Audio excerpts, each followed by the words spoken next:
Hi there, I'm Jim Zirin. Welcome back for more conversations. The setting for a trial in our criminal justice system is stern and familiar.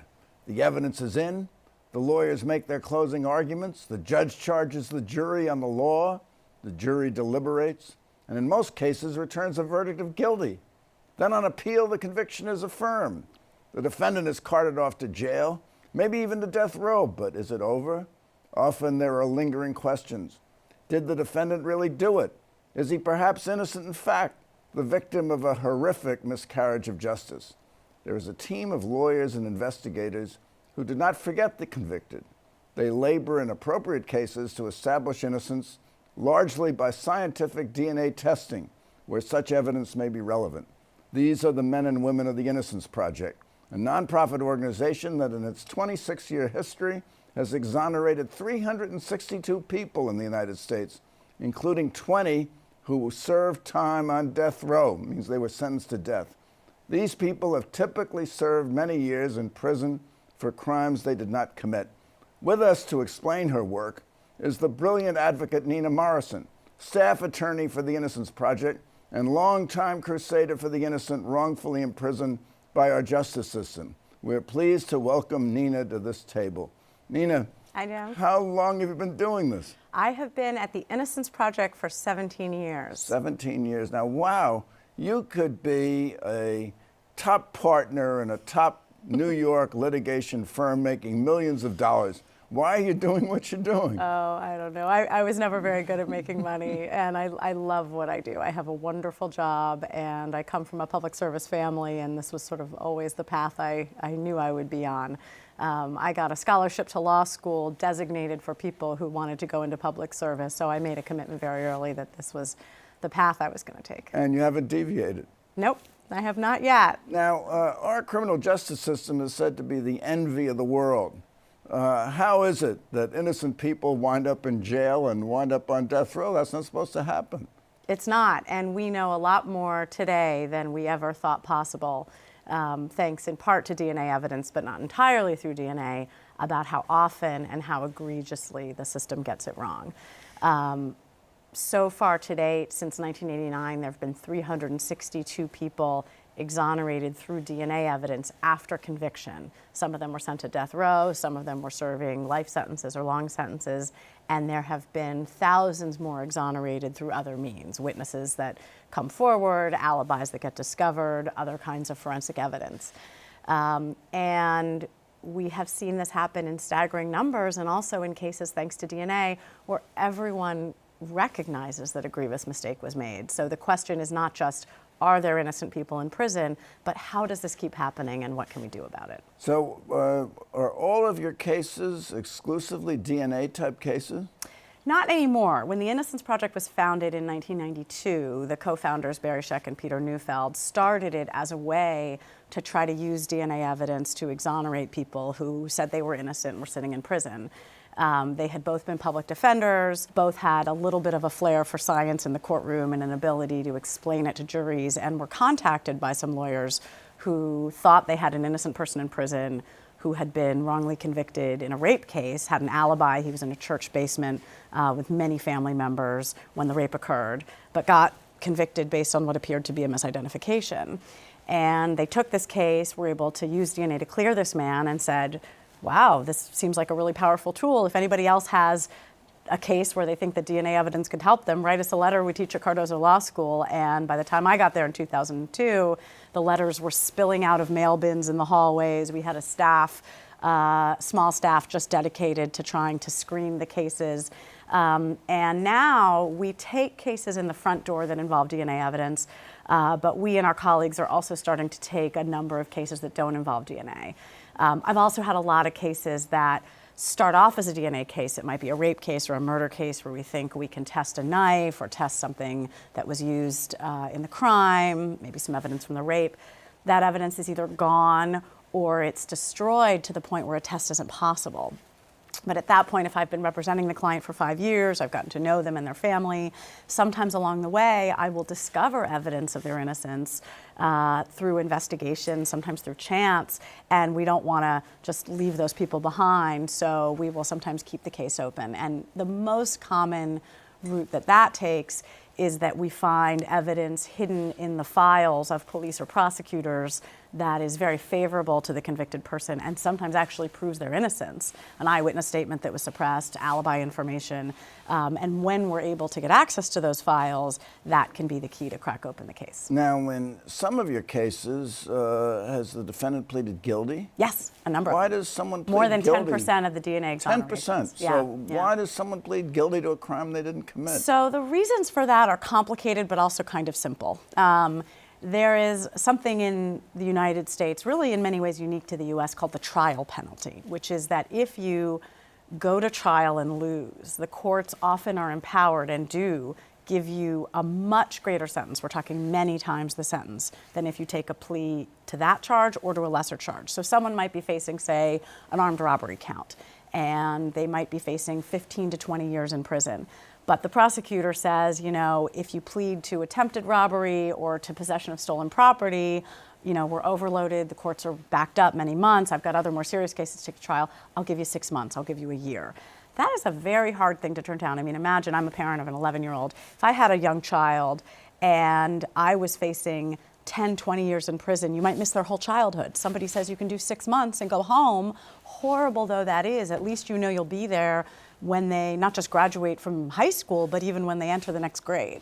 And jail is horrible. I mean, a lot of reasons people plead guilty is the excruciating experience of being in jail for a few days or weeks or months. You lose your job, your kids might go into foster care, you lose your housing sometimes, your spouse may have financial troubles, and unfortunately, we have a two-tiered system in this country where people who can afford to make bail in places that still use cash bail can be out fighting their case, working with their lawyers, making the decision under less traumatic and stressful conditions than someone who's sitting on Rikers Island facing the threat of violence and being separated from their families every day. So just to back up for a minute, Yeah. are most of your cases like murder cases and rape cases where the victim and the defendant were at close quarters, and so perhaps there is DNA evidence that's left at the scene of the crime? That's right. So most of the cases the Innocence Project takes these days are DNA cases. Typically those do involve some sort of exchange of body fluids, blood at the scene, you know, the kind of thing where biological material comes from the assailant. But DNA is getting increasingly advanced, so we are taking cases where DNA is shed on the handle of a knife, or a person might drop a bandana or a hat at the scene and you can get skin cells from inside that.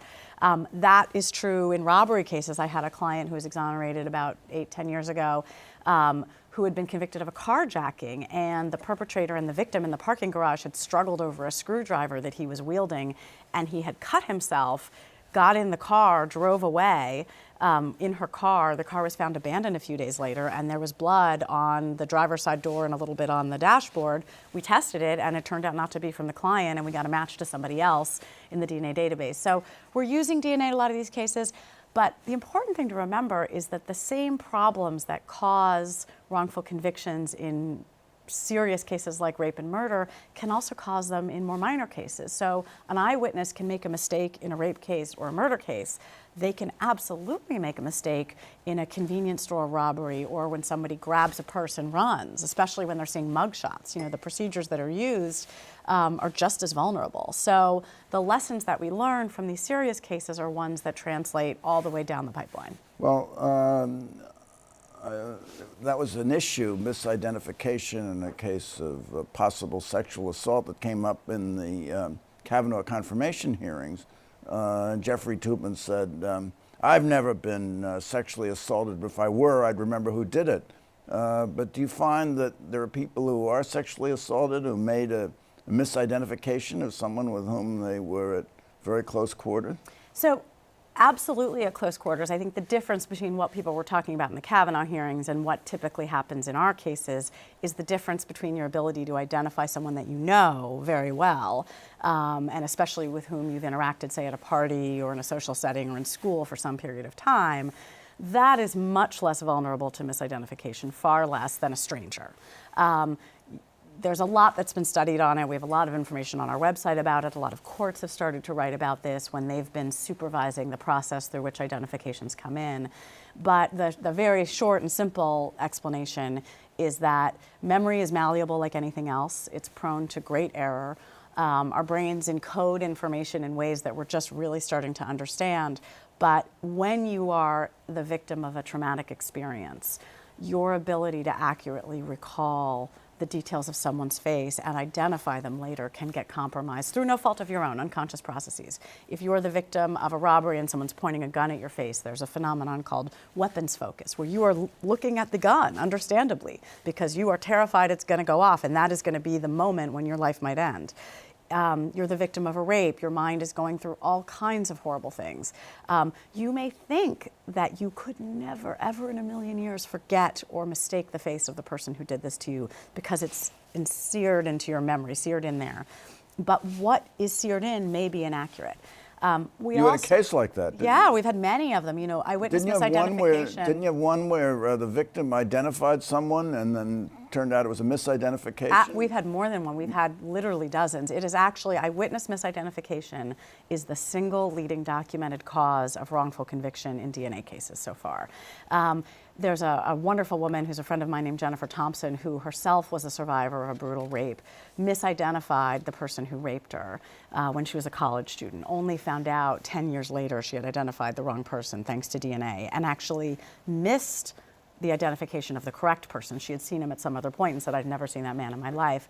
And she and the exonerated person, Ronald Cotton, who did all this time as a result of her mistaken ID, wrote a book together about their experience. She's become a real champion for reform of the system and identification procedures. They became friends afterwards. They became great friends. And you know, what we have seen is that this is not a victims versus defendants issue, or a prosecutors versus defense lawyers, or a conservative liberal issue. You know, nobody wants to see an innocent person in prison.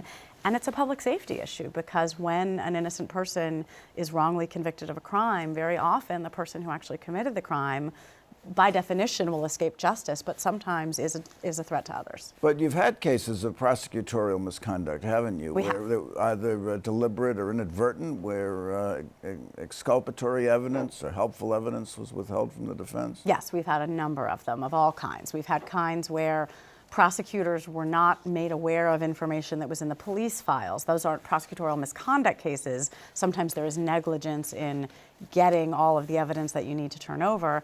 We've also had a number of cases, a troubling number, where there is what we think is very powerful evidence of deliberate misconduct. Prosecutors who have information in their own files that they know about, that they discuss with their colleagues, that they make a decision not to turn over to the defense. Well, let's talk about one of those in a moment, but you find usually prosecutorial misconduct in high-profile cases, don't you, where there's great public pressure to... You know, we discover it in those cases, but it's hard to know. I mean, by definition, it is hidden, right?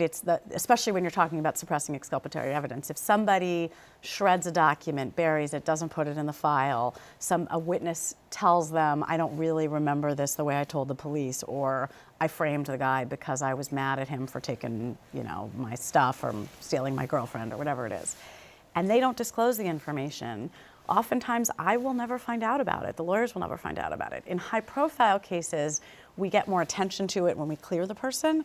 And I think anecdotally we have seen, you know, at least some prosecutors who by all accounts are good people, who are not serial cheaters or liars, who are under enormous pressure to win the big case. Pressure to win. Yeah. Now, there are many cases, aren't there, where prosecutors may misstate the evidence, where they do not disclose evidence that their Brady obligations require them to disclose. And then it takes you a long time doesn't it? Long time. Long tail. Way too long. Before you can achieve Yeah. an exoneration. Yeah, yeah. Typically. Yeah, once, Now, what once can somebody's be- convicted, the balance really shifts. So before trial, you're innocent until proven guilty.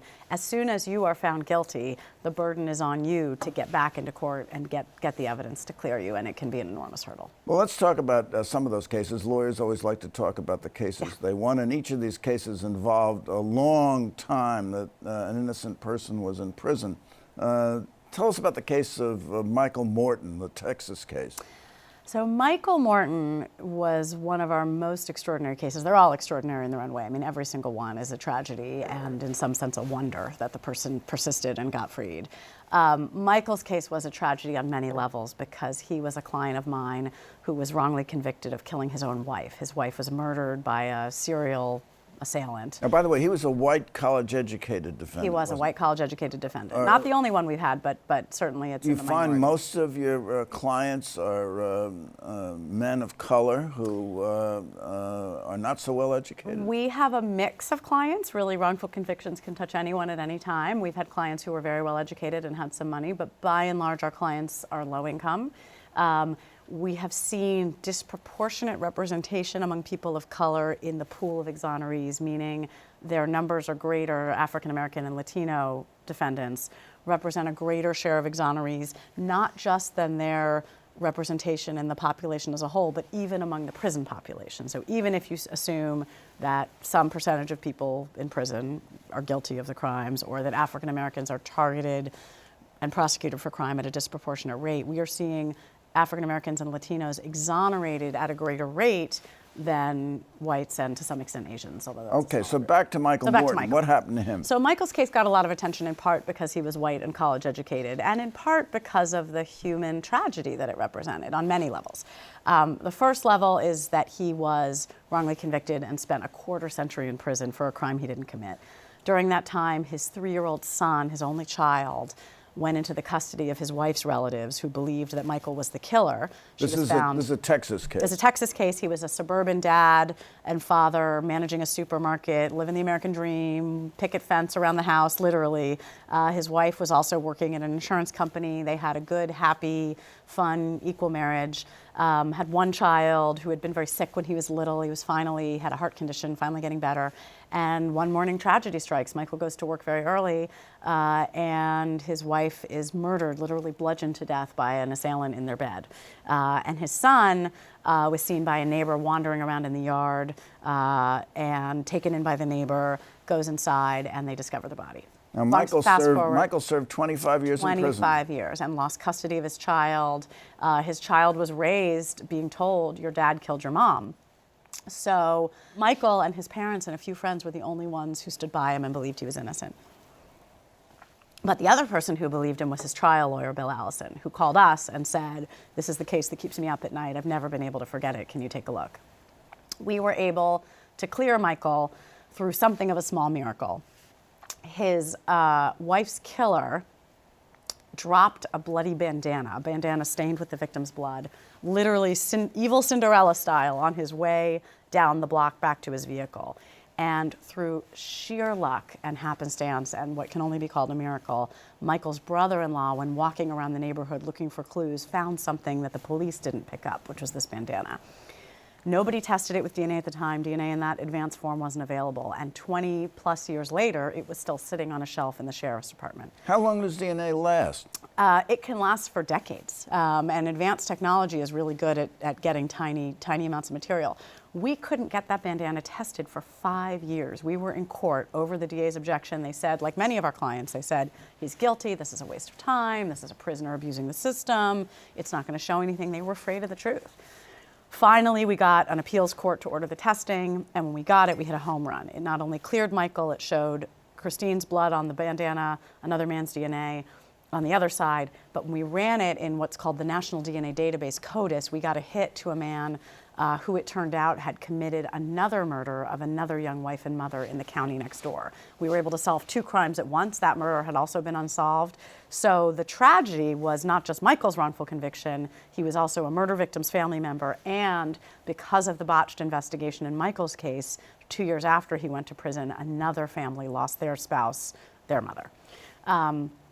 The other reason that Michael's case got so much attention, which you alluded to, was what we discovered around the same time that we found this DNA evidence, which is that the prosecutor had hidden in his files a wealth of exculpatory evidence. This included a taped interview with the victim's mother, Michael's son's grandmother, who had recorded in notes in great detail what young Eric, the child, had told her the day after the funeral of her daughter about the monster who killed mommy, and very clearly described the scene in a way that only a child who had witnessed it would have known, the weapon, how the body was left, and said Daddy wasn't there, and described a big man with a big mustache, which Michael didn't have. Wow. So that was hidden all those years, and the child was traumatized, suppressed the memory, clammed up, didn't speak of it again. But there was that, and there was other evidence in the file that pointed to Michael's innocence. And so we discovered this all at once. And what happens to a prosecutor who pursues a case like this and has exculpatory evidence in the file and doesn't disclose it? Typically nothing, although in Michael's case something did happen. So in a very rare move, in fact, the only time this has ever happened in any of our cases or our colleagues' cases, the former prosecutor, Ken Anderson, who would then become a judge, not only lost his law license, which happens occasionally, but actually went to jail. He pled guilty to contempt of court for concealing this evidence.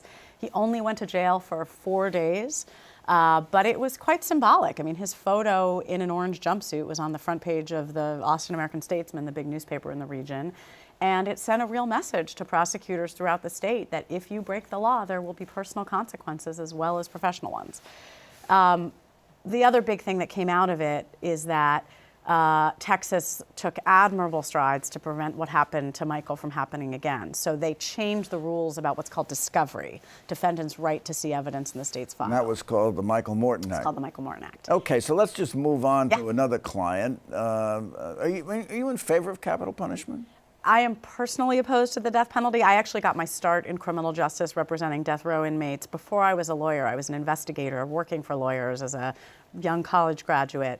So would you be against the death penalty, for example, for the synagogue shooter in Pittsburgh, a mass murderer? Or I would. I mean, I am someone that is, the Innocence Project does not take a position on the morality of the death penalty. We do believe, and we have a lot of evidence, that as currently administrated, the death penalty gets it wrong far too much of the time. Justice Breyer was concerned, and so was Justice Ginsburg, that there are innocent people on death row who may be even executed. Yes, yes. And Justice Breyer wrote an amazing opinion in a case called Glossip. It was a dissenting opinion in which he talked about racial disparities in administration of the death penalty, geographic disparities. The most gruesome crime imaginable in one county might get a life sentence, whereas and no homicide is run of the mill because they're always tragedies, but sort of your typical robbery gone wrong, even a killing that is arguably not premeditated, which can get the death penalty depending on the accident of where you're prosecuted. So let's talk about the case of Clemente Aguirre, who was on death row when you took up his defense. Yes, our most recent exoneration, which was just 3 weeks ago, not even, 2.5. How long was he on death row? Clemente was on death row for 10 years and in prison or jail for 14 all told. This was a case that the Innocence Project assisted with. We don't take death penalty cases on our own because they're so complicated, but a lot of times people who I know in the death penalty community will call me for advice or assistance when they have a DNA issue, an issue related to prosecutorial misconduct. And we got the call in 2011, 2010 to see if we could assist with Clemente's defense. And we worked on that case in tandem with a lot of other lawyers and were able to not only get his conviction and death sentence in a double murder case reversed based on DNA evidence and evidence that another person, the one whose DNA was at the scene, had confessed to the murders to 5 different people. And still, the prosecutors in that case did not want to even get him off death row. They thought he should be executed despite that evidence. Clemente was a Honduran immigrant. He came here fleeing the drug gangs in Honduras that people hear so much about. He had no criminal record. He was literally a choir boy, won a singing competition in Honduras when he was young. And in one of those horrible, horrible twists of fate, found himself living next door to 2 murder victims and wrongly convicted of the murder. So I know you don't get involved with this directly, but are any of these clients of yours who are exonerated able to get compensation from the state for the time they've wrongfully spent in prison? So some of them are. We at the Innocence Project do a lot of work to reform the laws around compensation, and people who are interested in getting involved can go to our website and sign up for alerts in their area, petitions, things they can do.